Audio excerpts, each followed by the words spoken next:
আল্লাহর শানের অনুপযোগী বাক্যালাপের কারণে মানিকগঞ্জের এক বাউলকে গ্রেপ্তার করা হয়েছে। তাকে গ্রেপ্তার করায় অনেকে প্রতিবাদ করছেন। এটাকে বাকস্বাধীনতা হস্তক্ষেপ হিসেবে দেখছেন তারা। আমার জানার বিষয় হলো বাকস্বাধীনতার সীমা কতটুকু এবং এ ধরনের দৃষ্টতার শাস্তি কি হওয়া উচিত। খুবই গুরুত্বপূর্ণ প্রশ্ন। বাকস্বাধীনতার সীমারেখা প্রত্যেকটা ক্ষেত্রেই কিন্তু আছে।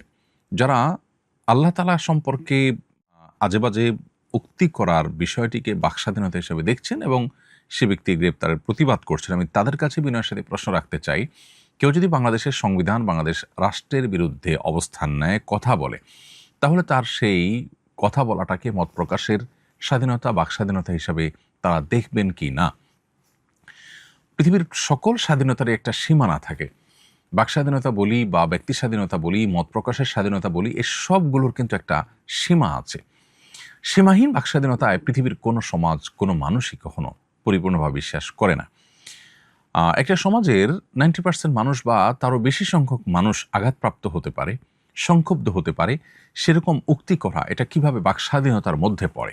আপনি আমাকে, আমার বাবা মাকে তুলে গালিগালাজ করবেন আর বলবেন যে তিনি তার মতের প্রকাশ ঘটিয়েছেন, তিনি তার বাকস্বাধীনতা ভোগ করছেন।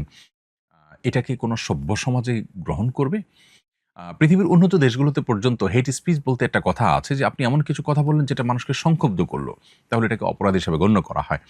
কিন্তু বাংলাদেশে এক শ্রেণীর সেকুলার বামপন্থীরা তারা আল্লাহ এবং তার রাসূলকে নিয়ে কটূক্তি করলে তখন তারা বাকস্বাধীনতা এবং মত প্রকাশের স্বাধীনতার এই কথাটা নিয়ে আসেন।